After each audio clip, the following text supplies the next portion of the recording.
Então, a gente viu inicialmente 3 estruturas de dados, que foi a fila, a pilha e a lista.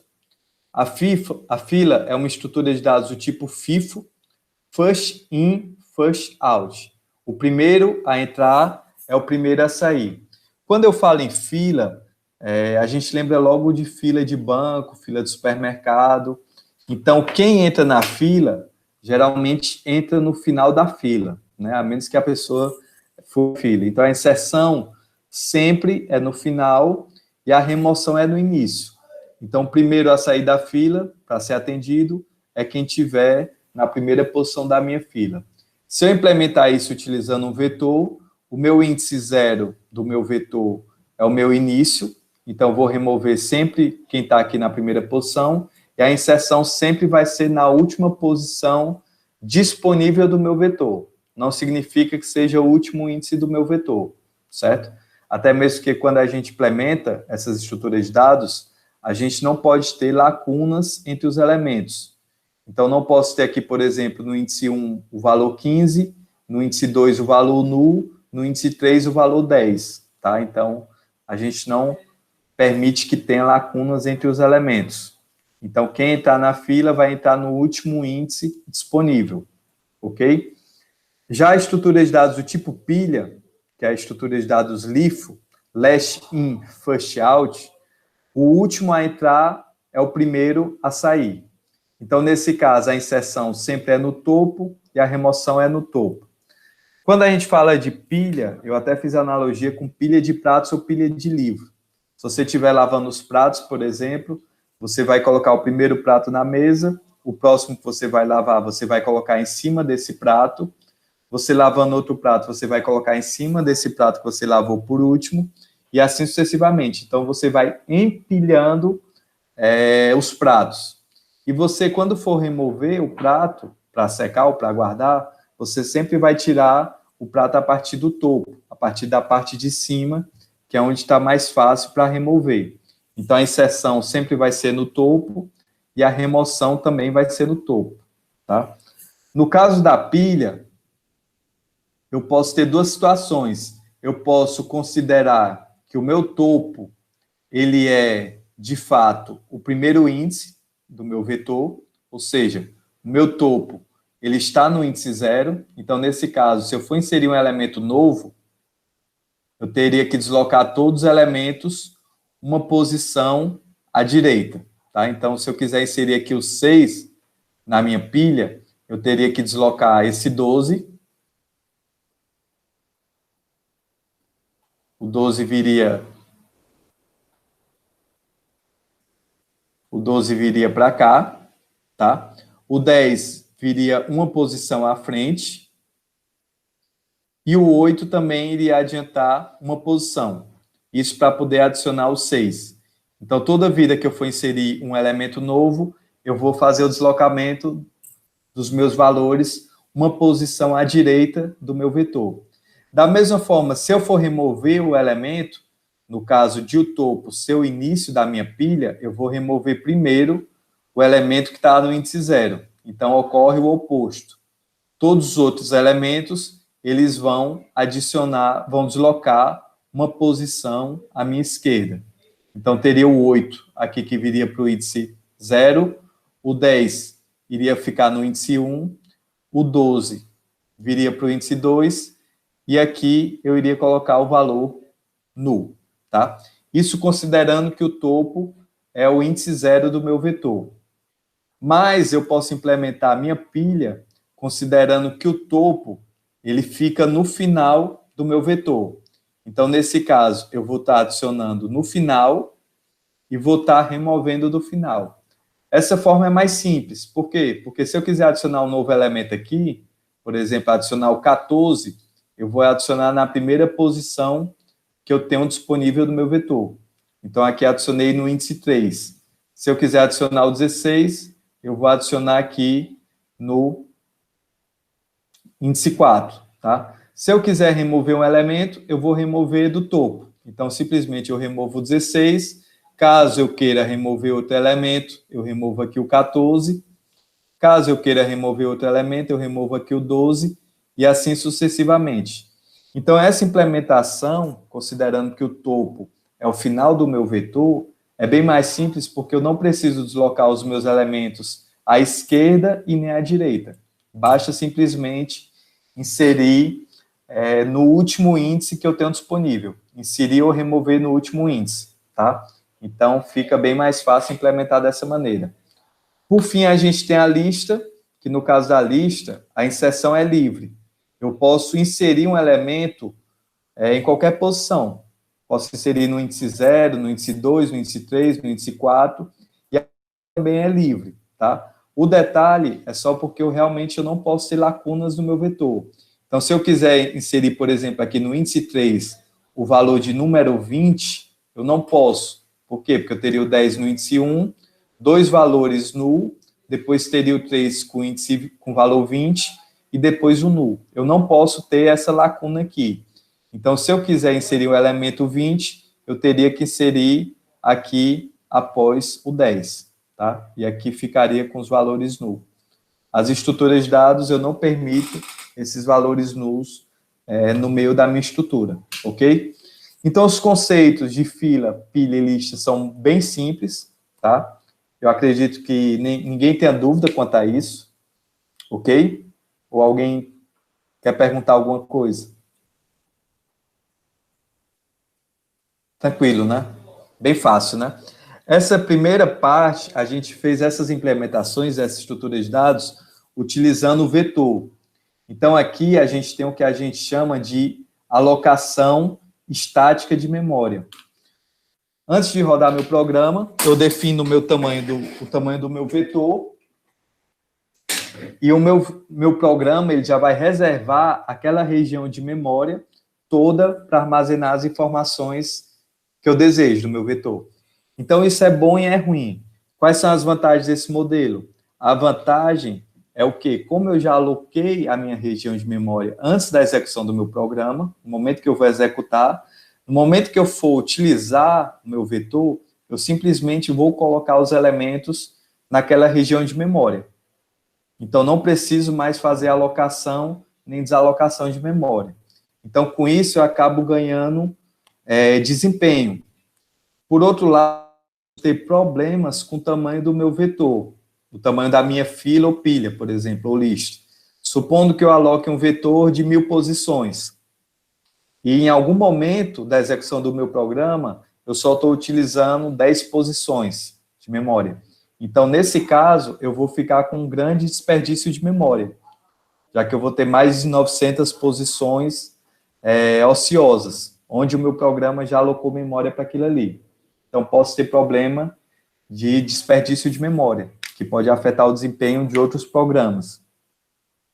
Ou então, posso ter a situação inversa, que seria o quê? Eu aloquei 1000 posições para o meu vetor, em algum momento eu preciso armazenar 1030 informações, ou então 1001 informações.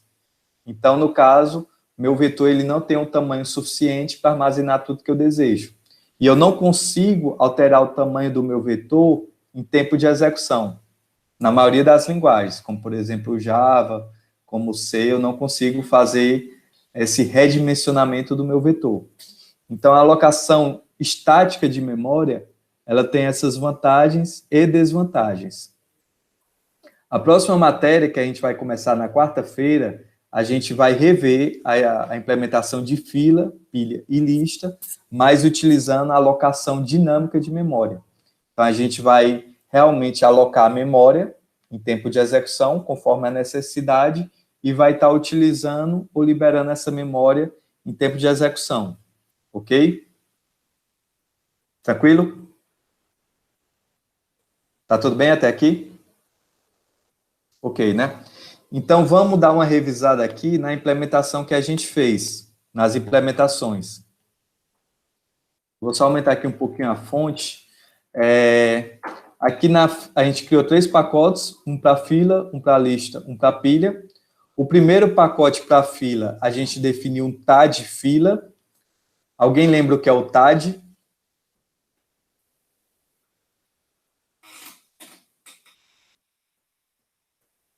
Alguém saberia dizer o que é um TAD?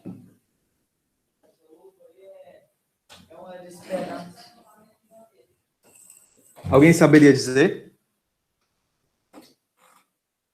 Que é o TAD? Não, né, pelo visto. O TAD é o tipo abstrato de dados. Tá? Então, vou até colocar aqui no meu programa. É o tipo abstrato de dados. Esse termo TAD, tipo abstrato de dados, é muito utilizado em estruturas de dados. O TAD nada mais é do que uma interface que vai definir o funcionamento da minha estrutura de dados. Isso aqui no Java é uma interface, né? Então, aqui no meu exemplo, eu defino aqui como é que vai funcionar minha estrutura de dados do tipo fila. Na estrutura de dados do tipo fila, eu só tenho duas operações principais. Eu vou fazer a inserção, que sempre vai ocorrer no final, onde eu vou passar um valor como parâmetro, e eu posso fazer a remoção no início da minha fila, certo? Onde eu vou retornar o valor que eu removi. E a gente definiu aqui algumas operações auxiliares para controlar essa nossa fila. Um método booleano, para dizer se nossa fila está cheia. Outro para dizer se nossa fila está vazia. E, por fim, um método para imprimir a nossa fila. Certo? Então, o TAD nada mais é do que esse contrato. Então, a gente definiu aqui nosso tipo abstrato de dados. Quem for implementar esse tipo abstrato de dados vai ter que implementar todas essas operações que a gente definiu aqui. Ok? Então, se a gente entrar aqui na nossa fila implementação, nossa classe, ela está implementando a fila. Nós definimos a fila como sendo um array de integer, tá? Aí eu pergunto, por que a gente usou o integer e não usou o inteiro, o int, né? Alguém lembra?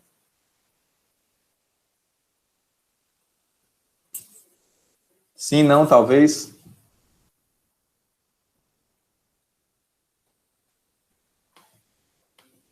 Estão aí ainda?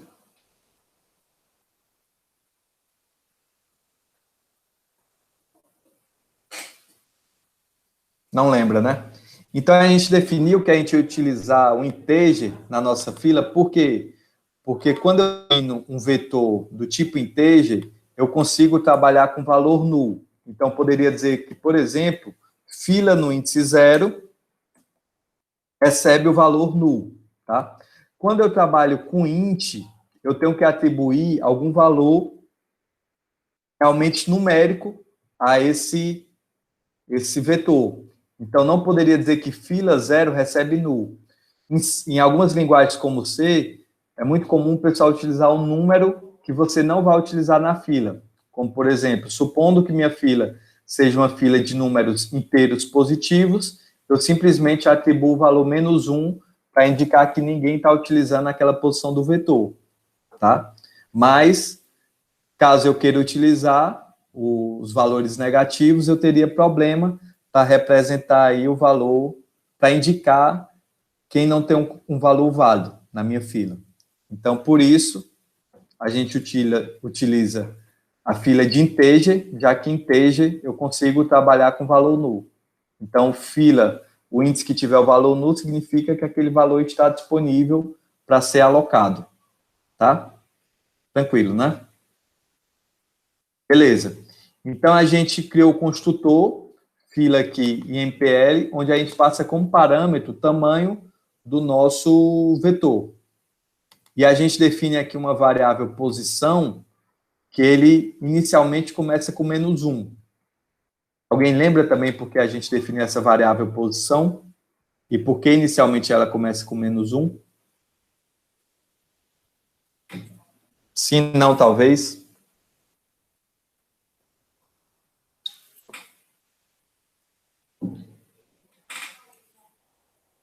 Alguém?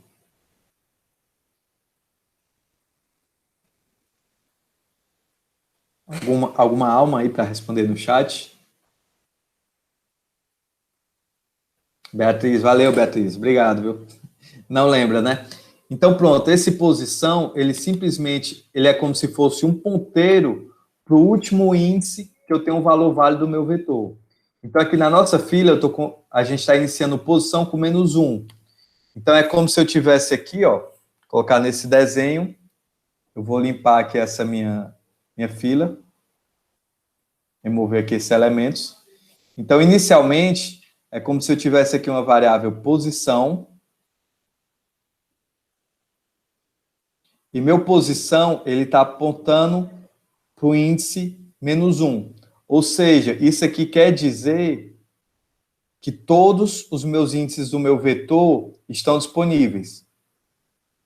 Como assim? Vamos supor que eu comece a inserir o elemento. Então, como a minha inserção é no final, eu vou inserir no meu primeiro índice que eu tenho disponível.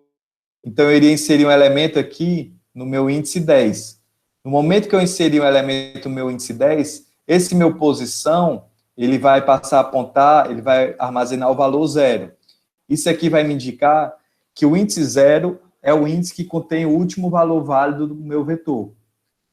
Se eu adicionar mais um elemento, adicionar um 12, por exemplo, então eu iria adicionar o 12 aqui, o meu posição, ele passa a apontar para o valor 1, ele armazena o valor 1. Isso me indica que o índice 1 contém o último valor válido do meu vetor, tá? Então, basicamente, ele é um ponteiro para eu saber o tamanho do meu vetor, o tamanho que eu tenho ocupado do meu vetor. Se eu colocar aqui o valor 14, meu posição, ele vai apontar para cá. Então, isso me indica que eu só tenho valores válidos na posição 0, 1 até a posição 2. A posição 3 e 4, elas estão disponíveis. Tá? Então, ele é uma variável auxiliar somente para isso. E a gente vai entender por que a gente precisa dele. A gente definiu aqui o método insere final, onde a gente colocou essa annotation override. Tá? Essa annotation, eu não sei se vocês trabalham muito com annotation, já trabalharam, mas essa annotation no Java, a gente costuma dizer que essa annotation muda.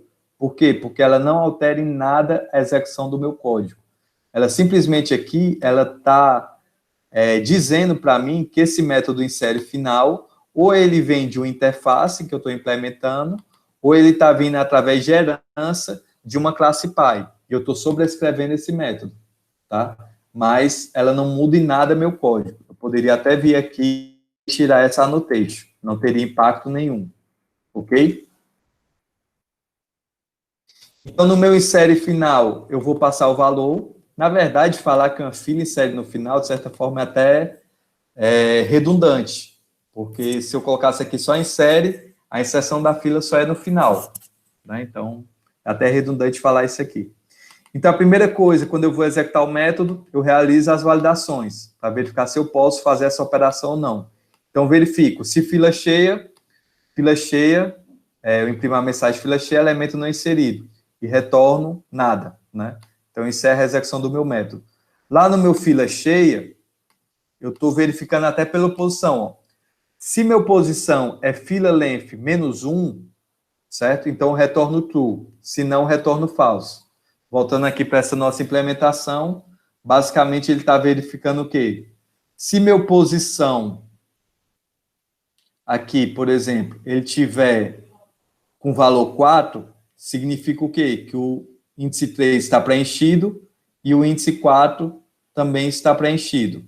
Então, basicamente, eu estou verificando que se posição for fila length, o tamanho é 5 menos 1, ou seja, 4 igual a 4, eu retorno verdadeiro. Se não, eu retorno falso. Beleza?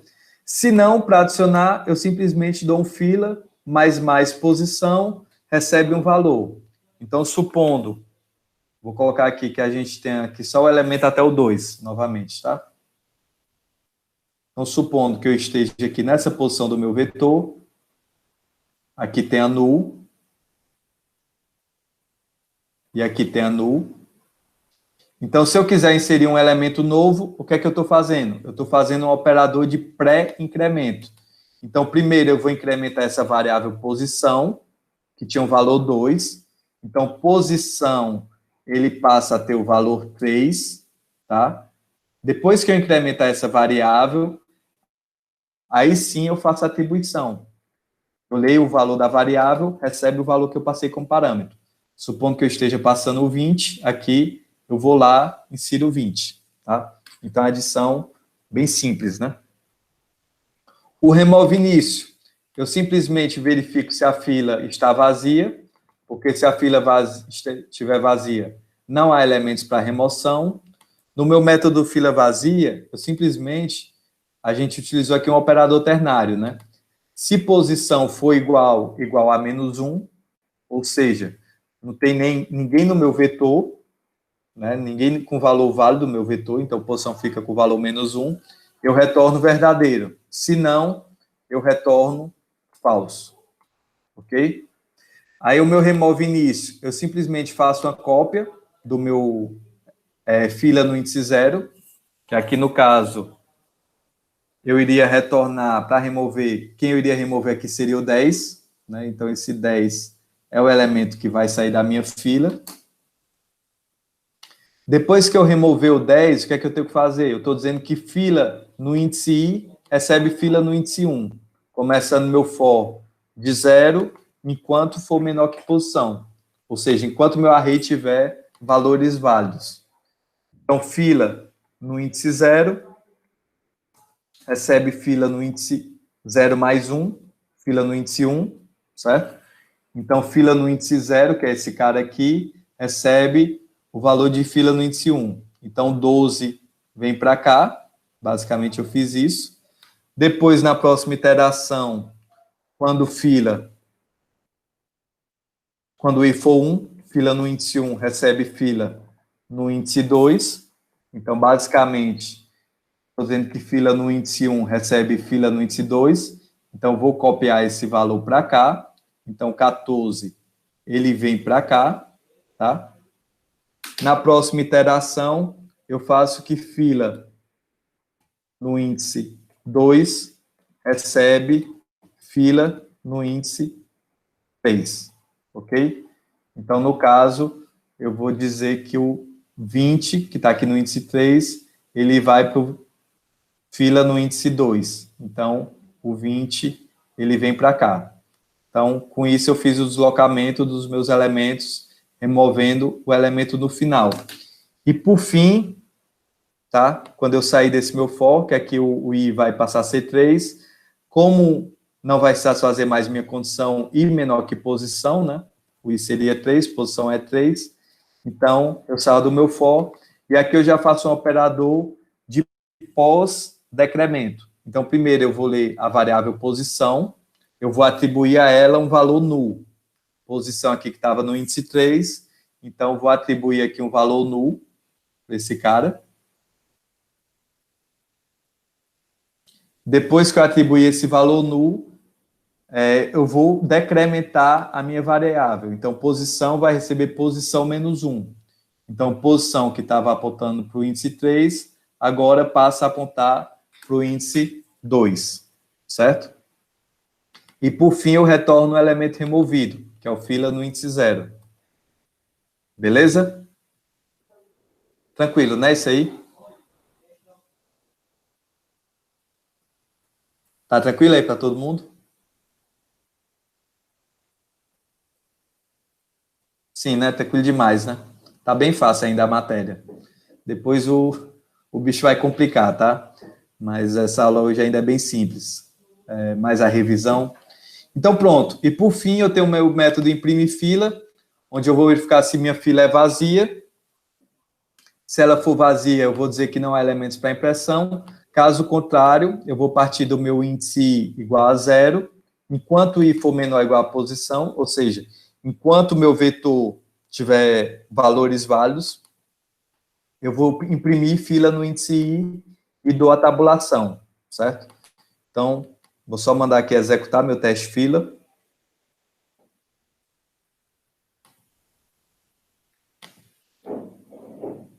Então, aqui, primeiramente, eu imprimi a fila, ó.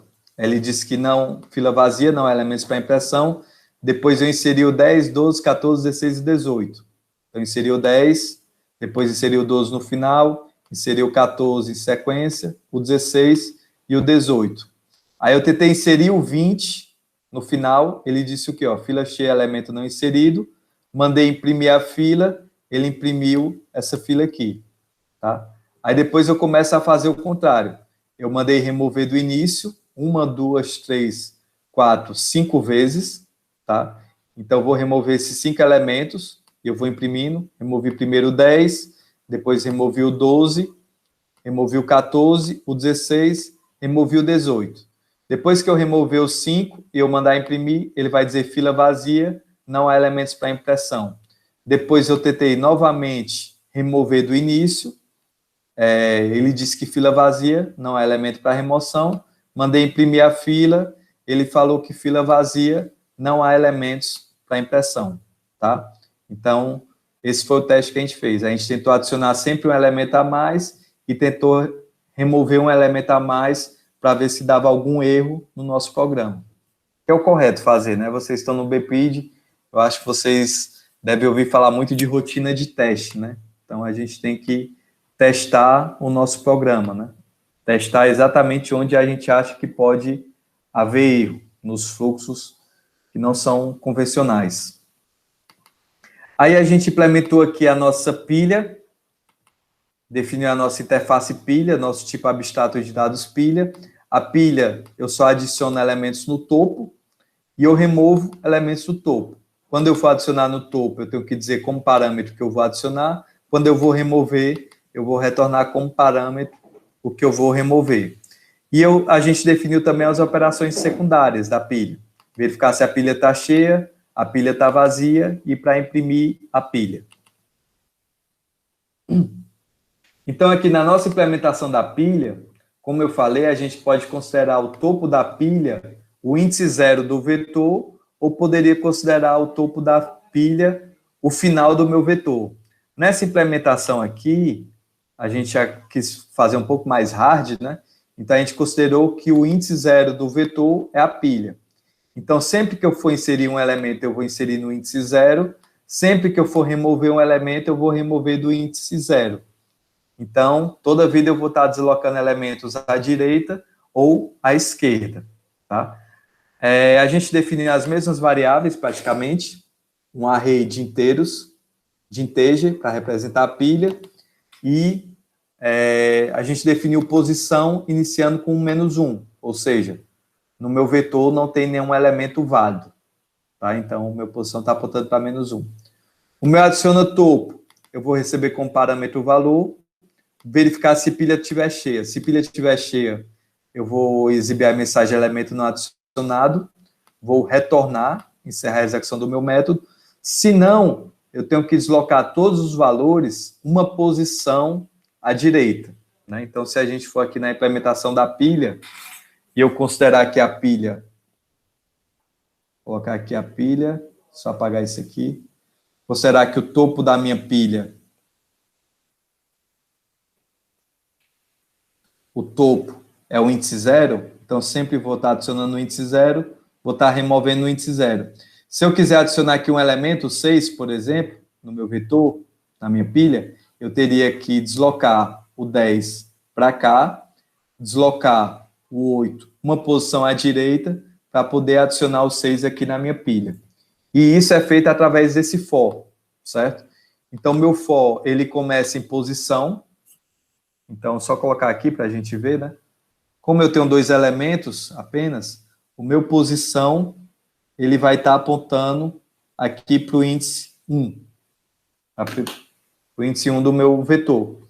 Então, o i começa com posição, ele vai pegar aqui o i mais 1. Então, quando o i for 1, no caso aqui, né? Quando o i for 1, vou dizer que pilha no índice 2 vai receber pilha no índice 1. Tá? Então, pilha no índice 2, aqui esse cara aqui vai receber pilha no índice 1. Então, esse cara aqui vai receber o valor 10, que é essa operação aqui, ok? Então, fiz essa cópia.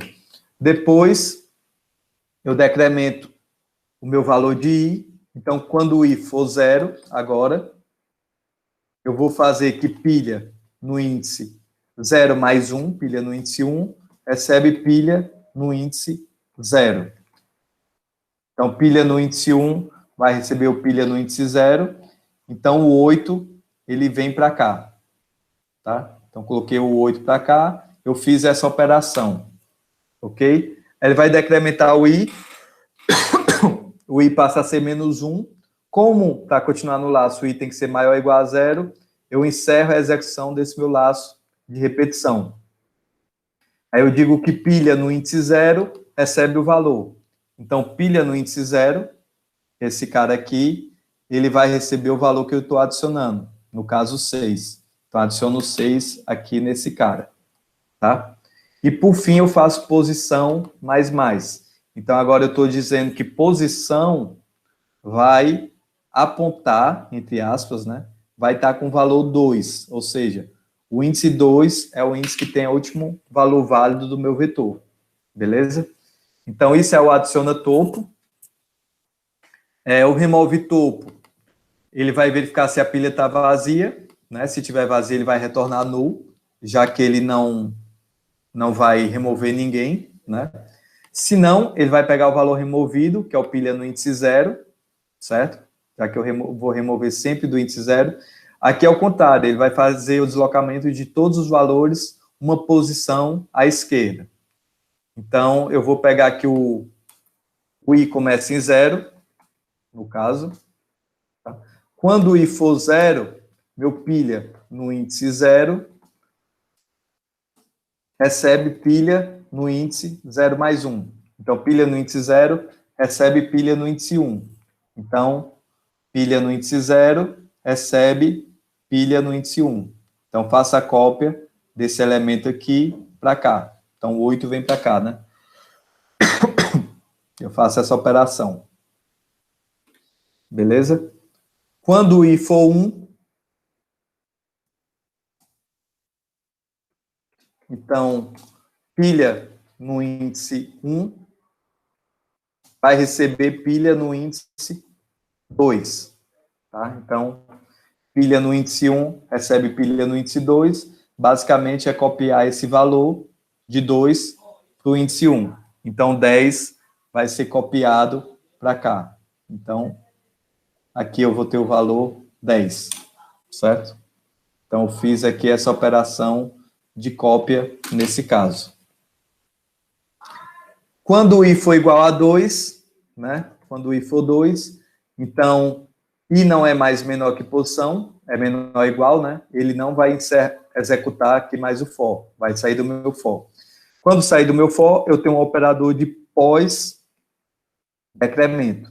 Então, primeiro, eu vou dizer que pilha posição, vou ler a variável posição, recebe null. Então, pilha posição, eu estou dizendo aqui que é o índice 2, esse cara vai receber o valor null. Por fim, eu faço o decremento. Posição recebe posição menos 1. Então, meu posição agora, que estava com valor 2, passa a ter o valor 1. Ok? Então, basicamente, isso que a gente fez. Aí tem os outros métodos, pilha cheia, pilha vazia e o imprime pilha, que são similares ao que a gente fez lá na fila. Beleza? Não vou salvar isso aqui não, só para ter que comitar. Tranquilo até aí? Tranquilo, né? Tudo bem? Beleza. Então, por fim, a gente implementou a lista. Mas na lista, a gente implementou de uma forma diferente. A gente usou aqui esse tipo de dado do tipo T. Alguém lembra o que é isso? A gente definiu que a lista vai ser do tipo T. Ó, meu TAD lista, ele tem aqui esse cara aqui, que é o T. Alguém lembra o que é isso? Tipo genérico, muito bem. O tipo genérico, ele foi adicionado a partir do Java, a versão 5. Tá? Então, se eu não me engano, foi por volta de 2007, por aí. 2006, 2007. Foi mais ou menos isso. Inclusive, foi na época que eu tirei a certificação Java, e eu tirei em 2006, se eu não me engano, a certificação de programador. E já caía na prova os tipos genéricos. Então, alguém saberia explicar o que é o tipo genérico?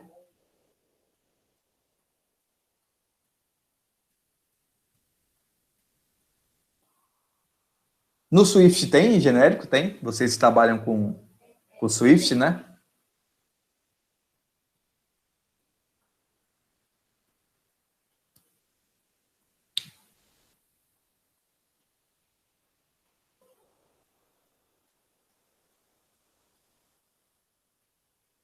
É Swift lá que vocês usam no BPID, é?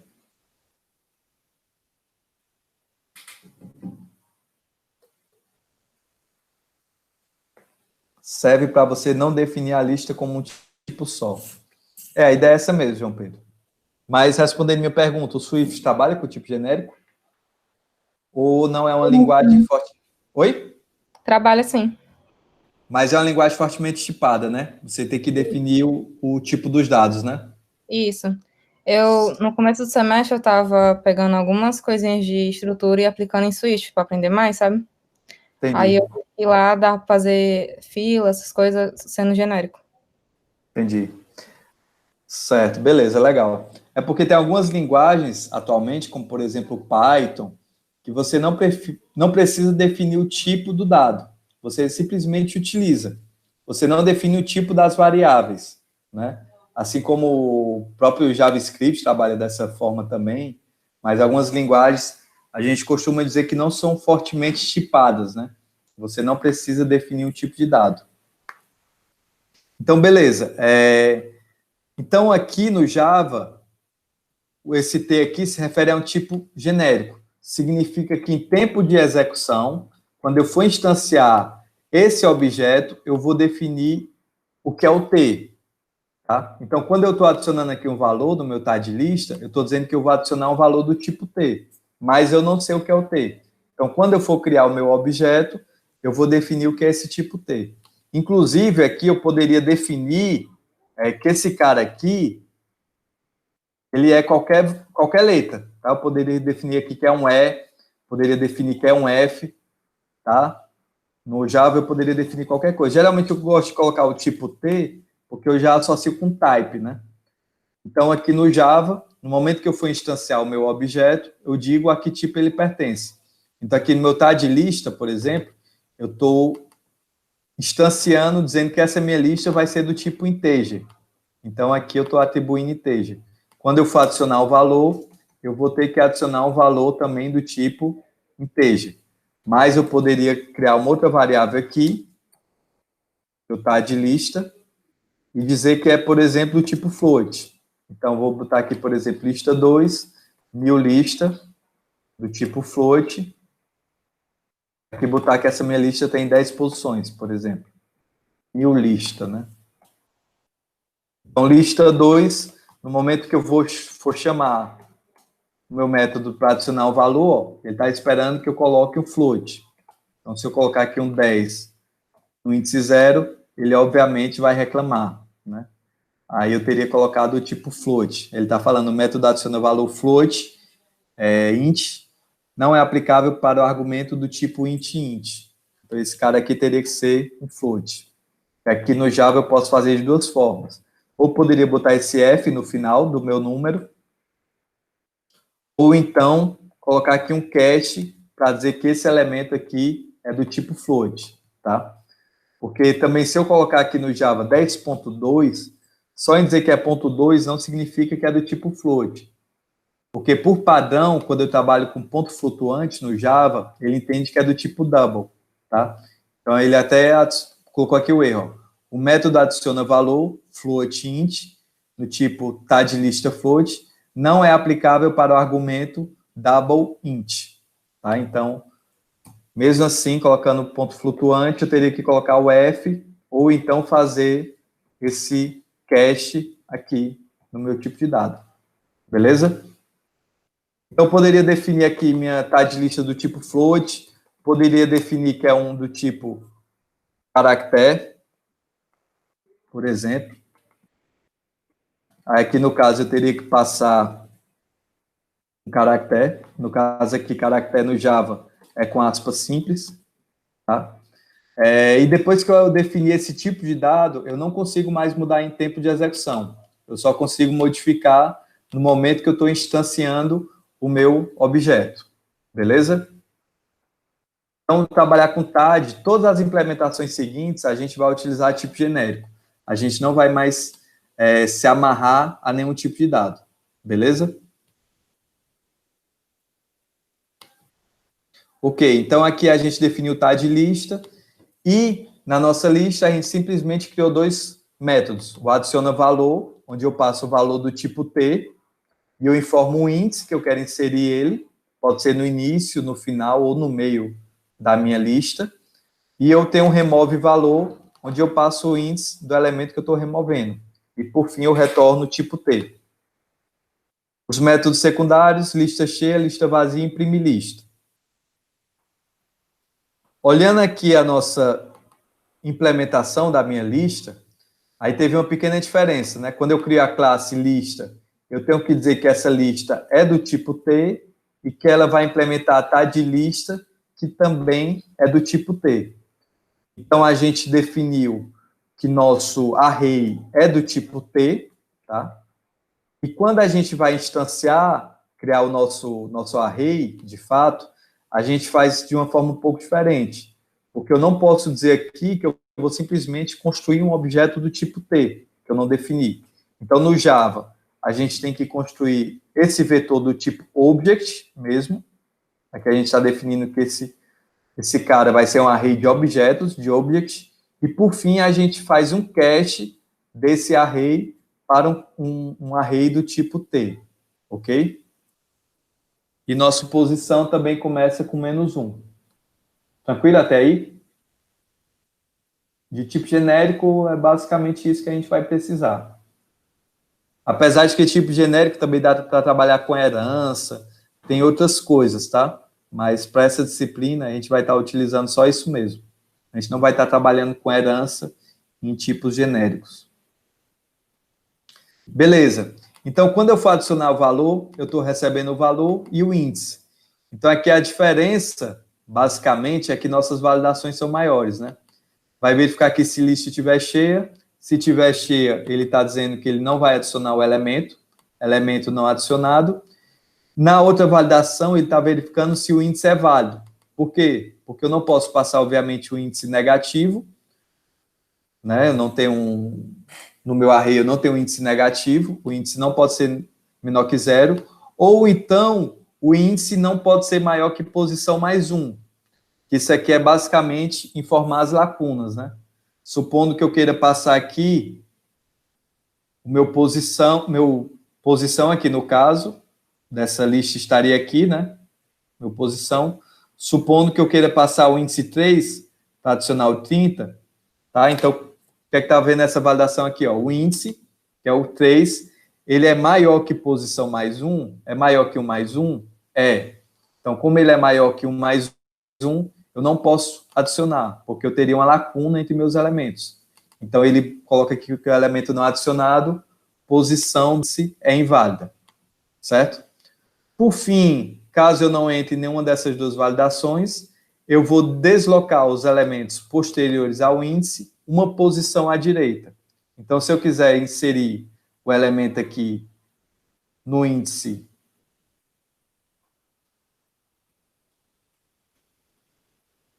no índice 2, por exemplo, então, para inserir um elemento aqui no índice 2, eu tenho que deslocar esse cara aqui à direita, certo? Se eu tiver outro elemento aqui, eu desloco à direita. Se eu tiver um outro elemento, eu desloco à direita, para poder inserir no índice 1 esse elemento que eu estou passando como parâmetro.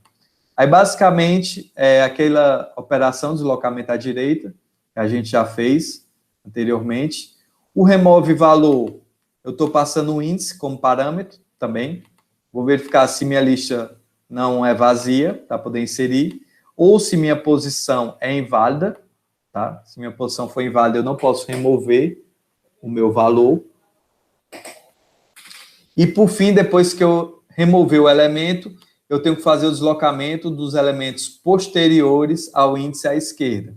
Então, supondo que eu esteja removendo aqui o 10, por exemplo, então eu tenho que deslocar os elementos posteriores à esquerda, para não ficar lacunas na minha lista. Tá? Então, é basicamente isso. E, por fim, a gente faz o lista cheia, lista vazia e o imprimir lista. Eu passei rápido aqui esse método remove valor e adiciona valor, porque esse deslocamento à direita e o deslocamento à esquerda, a gente já fez anteriormente, tá? Como é só uma revisão, então não precisa a gente ver a fundo isso, beleza? Tranquilo? Até aí? Alguma dúvida?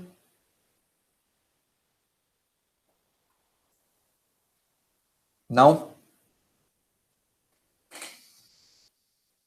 Então, pronto. Então, hoje a gente reviu essas três implementações, tá? A ideia era só que vocês relembrassem de fato, o raciocínio que a gente utilizou para desenvolver essas estruturas. Tem outras formas de fazer, essa aqui não é a única, não é exclusiva. Como eu falei, até a implementação que a gente fez de manhã ficou diferente da de vocês. Não é a única forma de fazer, mas é uma das possibilidades. Então, por hoje é só. Eu vou gravar a aula de quarta-feira. Quarta-feira a gente vai começar conteúdo novo, de fato. Como eu falei, a gente vai reimplementar essas três estruturas de dados, mas utilizando a alocação dinâmica de memória. Então, eu vou gravar o vídeo e na quarta-feira eu disponibilizo para vocês. Ok? Tá certo? Então, por hoje é só. Um abraço e até mais. Interromper aqui a gravação.